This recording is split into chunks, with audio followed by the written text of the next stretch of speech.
This story really starts 1 year ago at my /F27/BF's/M24 housewarming party. We are both in graduate school, so he and his roommates invited people from our department and the incoming cohort of graduate students who we have only met in passing during recruitment. I left the party early. The coming week after the party, my BF proceeds to mention one woman, let's call her Megan, more than others. I ask him if he is attracted to her, and that is why she is on his mind a lot. He denies it outright, which doesn't really make sense to me because she is conventionally cute. Another week passes, and I ask him about this again, saying that it is completely normal to find other people attractive even while you are in a relationship, and he admits to finding her attractive. Fast forward a few months, and she ended up joining his team, so now they work in the same office. He never mentioned her at all. Then at an event I saw her for the first time since the housewarming, and she was drunk. Myso and I were both sober. At the end of the event, she went out of her way to come over and introduce herself and proceeded to go on and on about how attractive I am and how she should have known that I would be beautiful, etc. for like 5 minutes. She then left without saying a word to my BF, who was standing next to me. I turned to my BF and I asked WTH is going on because that whole interaction was bizarre. I asked if they perhaps have a flirty dynamic in the office, and maybe that is why she was overdoing it because she is thrown off by seeing his actual partner. He swore there is nothing going on and he has no idea why she behaved so strangely. I proceeded to leave the country for the summer, 3 months, and as I was leaving I said that his coworker is giving me a weird vibe. Can you please keep me posted about the situation, like for example, if she starts following you on socials, etc. During the 3 months abroad, we texted every day and talked on the phone every other day. He never mentioned her. When I returned, he mentioned Megan's name in passing during an office story, and I asked about the status of their relationship. Have they become friends or what? He said that they are not close at all and barely talk. The next day I am back in the office and there is one new team member. After lunch, the new team member brings Megan to our office. This is a highly unusual thing to do as all offices have keycard access points, and it feels like she is in part there to scope me out. My other coworker told me that Megan had never been to our office before nor since, so the one and only time she popped by was my first day back. Also, my new team member and Megan are best friends. After a few days, my new team member and I get to talking, and she offhandedly mentions how Megan likes my BF so much and talks about him all of the time. I text my BF and ask what is going on, and he says he has no idea. That is so weird. Later that day we have a work dinner, and the same woman mentions that she heard I felt X about why. I ask her how she heard that because I do not know her and we have no mutual friends. She says Megan told her because you know how Megan and your BF talk all the time. After the dinner, my BF picked me up and I asked WTH is going on. Why would he intentionally misrepresent the status of their relationship? He flipped it around and asked why I am so controlling and why can't he be friends with coworkers. I said the problem is not him being friends with coworkers, it's him lying about it. Also, Megan is the office flirt, and it is known around the department that she has a flirty dynamic with multiple of the men in their office / the department. The next day, one of my BF's roommates was hosting a going away party that my BF wanted me to go to. Before the party, my BF and I were at my house, and he said that I am the only person he invited. He has definitely not invited Megan. He then gets a text that asks if he wants a ride to the party with some people, one of which is Megan. I ask him who invited her because she is not really friends with anyone who is going to the party or his roommates. He says he has no idea. On Monday, the new team member, Megan's best friend, asks why she wasn't invited to the party and that my BF invited Megan. This turns into a whole thing because at this point it is disruptive to my day-to-day that my coworker is exposing my BF's white lies to me every other day in the office. Long story short, my BF lied about that. I asked my BF if he ever hung out with her outside of the office during the time I was abroad. He swore up and down that he never did that. This was also a lie. He got drinks with her and another coworker once during my time away, which was also exposed by my new team member, Megan's best friend. I wouldn't have loved this, but I would have been okay with it. Him lying about it was upsetting. I go to a party at her house with my BF thinking that if they are actually just friends and he has told white lies to not make me anxious, then this should be normal. We show up and she immediately starts making her way across the crowd of people to hover in our vicinity. She then found a way to loop herself into a conversation by offering me a shot, and I asked a bit about the art in her apartment, and she proceeded to tell a sexual story about one of the pieces. My BF and her do not even say hi to each other during the entire party. Once again, I clocked this interaction as weird, and it seemed like she was overcompensating. The next week, my BF and I were having lunch, and Megan walked past us with my new team member. My BF and Megan definitely saw each other, but did not even acknowledge each other.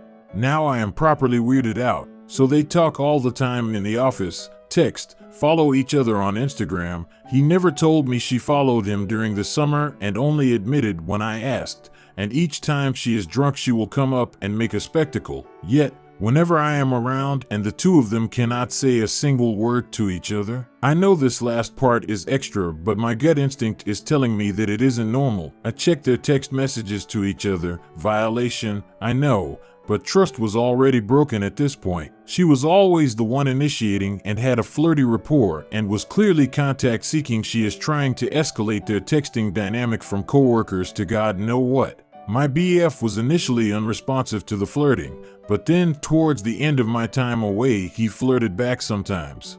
She drunk texted him in the middle of the night about flirting with a waiter during her vacation. When she is late to an office dinner, he will respond with something like, "Oh, take your time," winky face, and other things.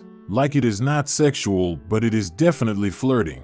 But I gave him grace in this, and I didn't bring it up until he had the audacity to make a joke at my expense about how I nitpick a lot and never believe him in front of our mutual friends. After the hangout, when we were alone, I said that I was done. I know that his relationship with his coworker isn't normal, and I am not crazy for thinking that, but that he is driving me crazy. When he understood that I was serious about leaving and the extent to which all of these small lies had fed with my head, he had a panic attack. Since this big argument, we have met a couple of times to try to determine what happens next. He says he is sorry and that he has no idea why he let all of this go so far. He wants to be with me and is not interested in her, but did enjoy the attention. He has never cheated on any previous partner. I don't know what to do or why he didn't shut it down and then proceed to lie about it so it could continue in secret. I have a hard time even gauging if we can get past this. My entire body is exhausted because I have spent the past 1.5 months trying to make it make sense and feeling extremely stressed about my BF's behavior. I do not think I'm even thinking straight right now. I am deciding whether I am going to try to work through this or just leave. I feel like we can rebuild trust, but my gut is telling me that if he even put me in this situation in the first place, it is because he does not respect me and does not truly want to be with me, even if he hasn't fully come to terms with this himself. Comments: I think there needs to be a balanced view here. Yep, he lied about stupid stuff. He lied about talking to her, how close they were, etc. Those lies in and of themselves grounds to end it. However, you saw his texts, and from what you described, there is zero emotional cheating going on or proof of anything physical. He didn't cross relational boundaries, but he obviously felt bad about it cause he hid it. So, you are definitely in the right to end it, but also to work out too. If you want to work out, I suggest making him call her and put her on speakerphone and just lay out that he will no longer be texting her, calling her, hanging out with her in any social contexts, and their relationship moving forward is strictly for work only. If he can transfer away from her, even better. Next interesting story.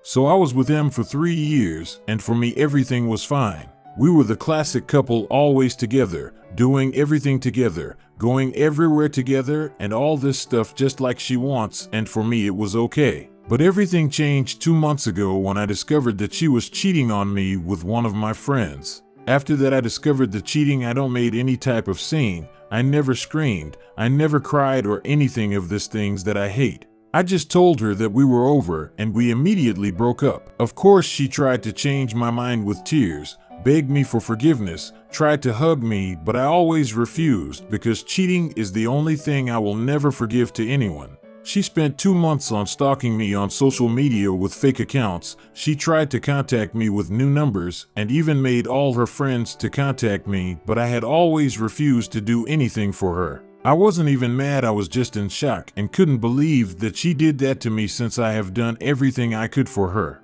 I always made her surprises, expensive and not gifts. We were going to vacations in beautiful places. I was romantic with her, bringing flowers, chocolate, making her special meals. I even took cooking classes for her, so the cheating came out of the blue for me. I love to work out, so my physique isn't a problem, and even sex wasn't a problem because I heard her many times with her female friends saying how lucky she was to find a guy that can satisfy her. Anyway, 1 month ago, I bought a new car because my old one was having serious problems, and the mechanic, a family friend, told me clearly to get rid of it because the cost of maintenance was too high, so I did. I bought my new car and installed some cameras and a security system inside because since it's new and is very expensive, I wanted it to be protected. So 3 weeks ago at morning, I found out my brand new car being completely destroyed, broken windows, striped everywhere, and with a note on the front, "Please, I just want to talk with you." I immediately knew that she was the one that made all the disaster, and the cameras recorded that too. The same day I went to the police with the proofs to sue her, and after a few days I received a message from a new number where she was begging me to withdraw the complaint because she was having a job interview, and if they knew about it she would have lost the opportunity for the job. I never replied to her messages in this month, and I never will, and of course I'm not withdrawing the complaint. It's been 2 weeks that she is calling me and messaging me to withdraw the complaint, but I will do it because for me any action have consequences, and you must think before of the action about the consequence and not after begging. It don't work with me.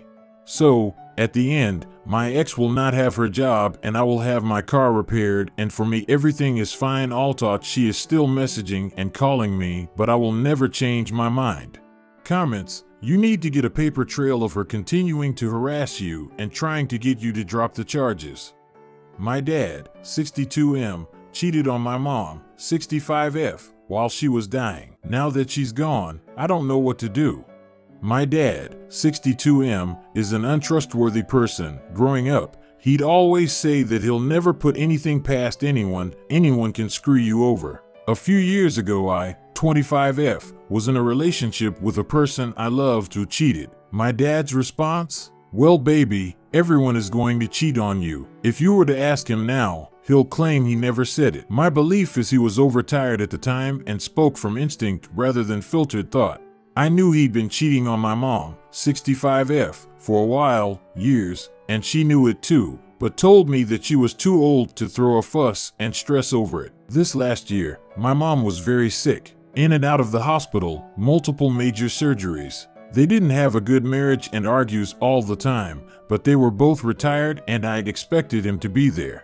Yet every time I turned around he had another excuse for why he couldn't go to the hospital, even though she asked. I have things to do, sir. What things? You're retired. Things were on an upswing with her health, and after a major organ transplant, we thought she was going to make it. Then she suddenly died from a complication last month. To say I'm devastated is an understatement. I'm doing my best to give myself space to grieve. Long story short, I found out he was still having an affairs, when we were at the funeral home coordinating her service and burial, and I saw a text thread with his mistress. A mistress he'd been in contact with for the entire year my mom was dealt ill. A mistress that he referred to me a few years ago to do my taxes, as she's an accountant, and a mistress he's still in contact with not even a week after his wife died. I began this post because soon after I stared at the now empty closet that used to contain my mom's clothes, I heard him on the phone a few moments ago, with the TV blaring so he thought I couldn't hear, on the phone calling her baby and saying I love you. Part of me wants to believe that they had an open marriage that I didn't know about, because it makes it easier than stomaching the fact that not only is he a terrible person, but that I'm losing two parents at the same time, because he can't be my father anymore. Now I'm left wondering, Once we finalize what we need as far as my mom's estate goes, which will take a few months, where do I go from here? How do I end my relationship with him and heal? For my mother's memory, but also for the health of my own relationship and self-worth, I can't be around him. Being with him even before finding this stuff out makes me believe I can't trust anyone, that everyone will hurt me, so I should hurt them first. I've tried for years to climb out of that hole and don't want to go back. Edit. My apologies, I feel I should clarify. He did show up to the hospital, but it was roughly 3x a week, maybe 4, and he would leave as quickly as he could. Usually he'd stay for 2 to 3 hours, but half of that time was spent going in and out, and if she was sleeping when he arrived, he'd quickly leave and say he stopped by. But my mom kept asking him to visit more. She wasn't perfect by any stretch of the imagination, but if the roles were reversed, she would have been there. For context, she was in the hospital for roughly 6 months out of the past year, and incredibly lonely. He also was supposed to be her caretaker when she came home for a few months before the transplant, and I came to the house one time to find her doing a procedure on herself that he was supposed to do. They had him trained for over a month and wouldn't discharge her until he proved he could do it well, because the risk for infection was so high. Fun fact, she ended up getting an infection, which led to her moving up on the transplant list again and getting it. I don't blame him for her death, but that context has made all of this even more frustrating. How do you like the stories? Write your opinion in the comments. Subscribe to the channel and let's get 1,000 subscribers by the end of September.